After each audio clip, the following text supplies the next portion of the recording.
Welcome students. So in this video we are going to study the MCQs related to steam condenser. We will solve 30 to 31 questions related to steam condenser. So I've divided this MCQs into 5 to 6 basics type.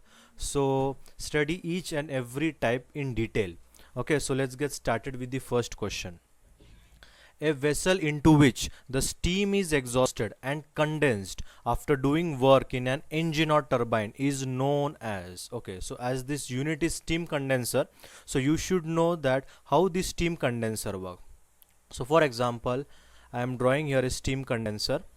So the cooling water is coming from this side and this cooling water is coming from the cooling tower, while the steam is been coming from the turbine. Here the steam is been coming from the turbine. So what will happen is the steam which will have higher temperature, it will give heat to this cooling water. So due to which the cooling water temperature increases, right? So here hot water is been produced and this hot water is been circulated to boiler through various equipment. So this is the basic introduction about what condenser, steam condenser. So a vessel into which the steam is exhausted, right? So here the steam is exhausted and condensed. So condensed means the water which is going outside the condenser is called as your condensate. So your answer should be steam condenser, B. Okay, read the second question. A condenser maintains a low pressure so as to obtain maximum possible energy from steam and thus to secure a high efficiency. Yes, it's right. The main function of condenser is to secure what? A high efficiency. So the answer should be agree. Okay. Third, the temperature of condensate is dash on leaving the condenser than that of circulating water at inlet. Okay, so the temperature of condensate, see here, the temperature of condensate here is higher than that of circulating water at inlet. Okay, so your answer should be higher. Fourth question, condenser in thermal power plants are exchangers, generators, conservators or modifiers. So your answer should be exchangers, because here the steam is exchanging heat to this cooling water. So generally condenser act as what? Condenser act as exchanger. So I will take the A marks. Okay, so read the next question now. Fifth question, condenser enables obtaining maximum efficiency of steam turbine, steam at low temperature, cooled water or environmental control. See, as you are rejecting heat, so condenser does not control environment, right? So this is your wrong answer. So cut this. Cooled water. So as you know, the condensate leaving from the condenser has a high temperature, right? Again, so this is your wrong answer. Steam at lower temperature. No, this is not at all possible.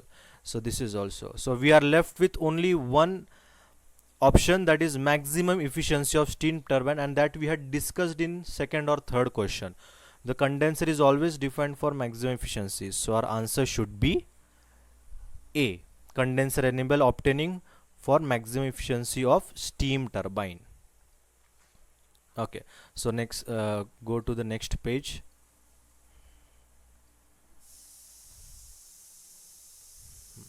The next question here is, undercooling in steam condenser is undesirable, dear student. It is not at all desirable. Your water should get converted into higher temperature, right? So cooling is not at all desirable in steam condenser. So your options should be undesirable. Okay, so which is not the function of condenser?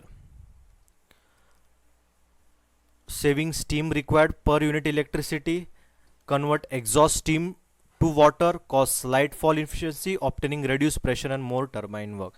So here your answer should be cause slight fall in efficiency. See, they had asked us to determine what is not the function of condenser. This is not the function of condenser. Condenser increases the efficiency, does not reduces the cycle efficiency.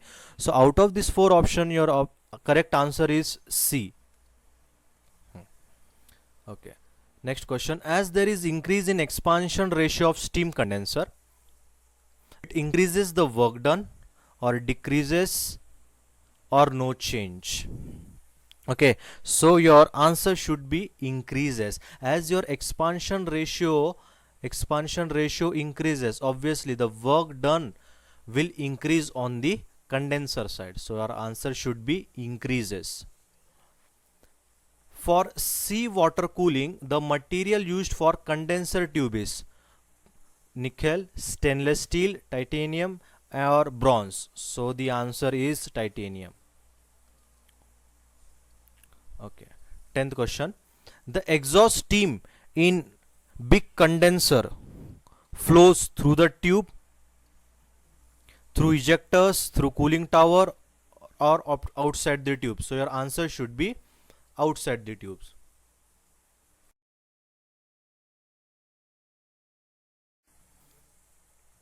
Okay. So let's go to the next page.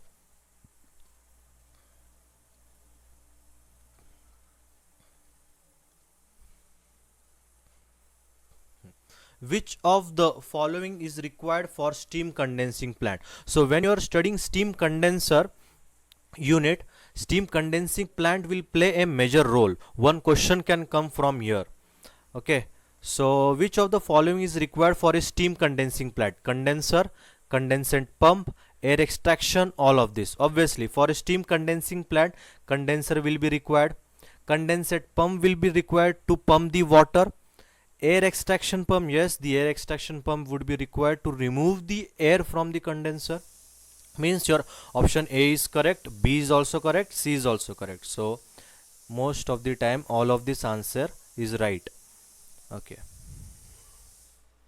12th question. In steam condensing plant, which unit is responsible for removing non-condensable gases from condenser? So again I am telling you, you need to have a proper understanding of steam condensing plant.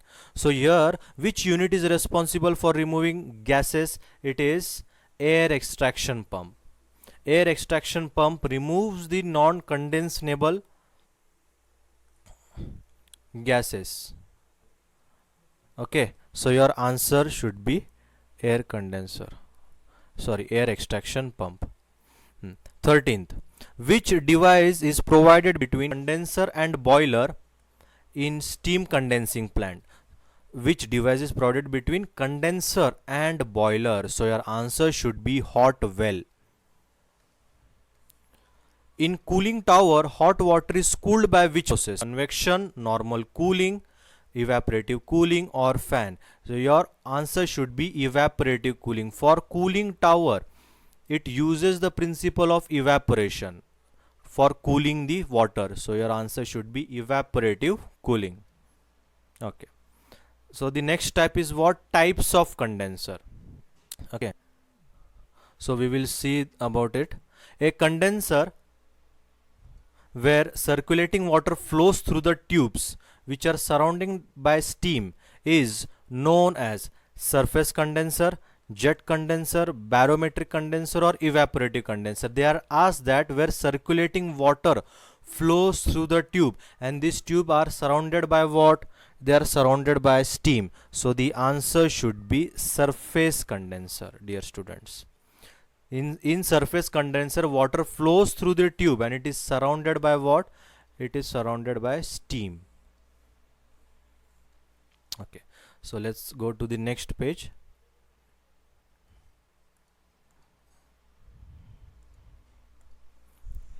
The next question is, in which type of condenser the steam and cooling water flows in same direction? So steam and cooling water flows in same direction. That would be your parallel or counter or ejector flow. Yes, the answer should be parallel flow. In parallel flow, the steam and cooling water flows in the same direction, dear students. Okay, next question.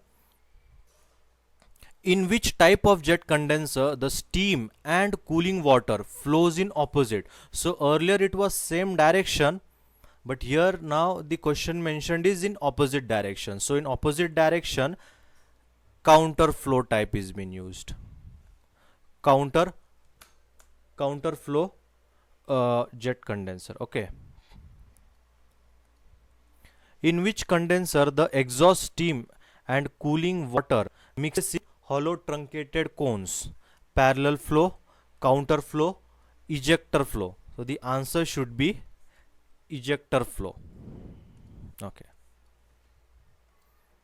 in which condenser the steam and water does not come in contact with each other.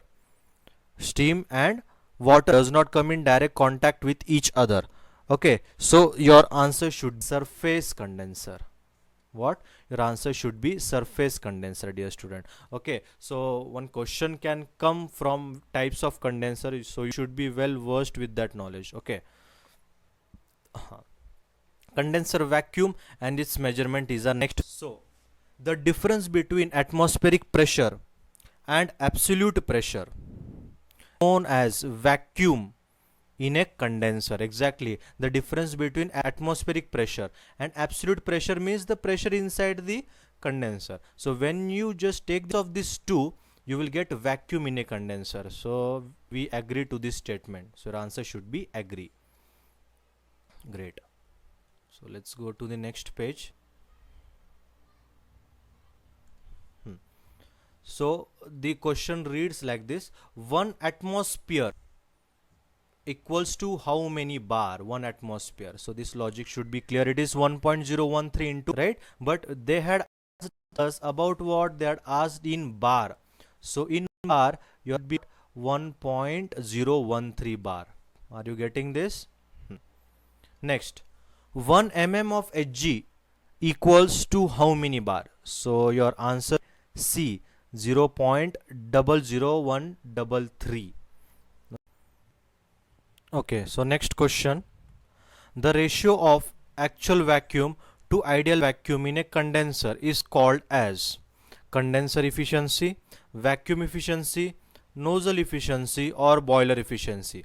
See, even if you don't know the answer, here they had given here the ratio of actual vacuum to ideal vacuum. So mostly it is related to what? It is related to vacuum. So your answer is B, vacuum efficiency.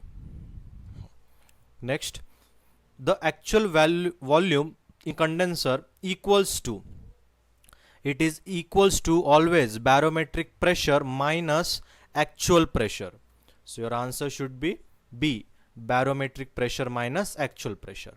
Okay. Next, the ratio of temperature rise of cooling water to the vacuum temperature minus inlet cooling water temperature is called as, so it is called as condenser efficiency.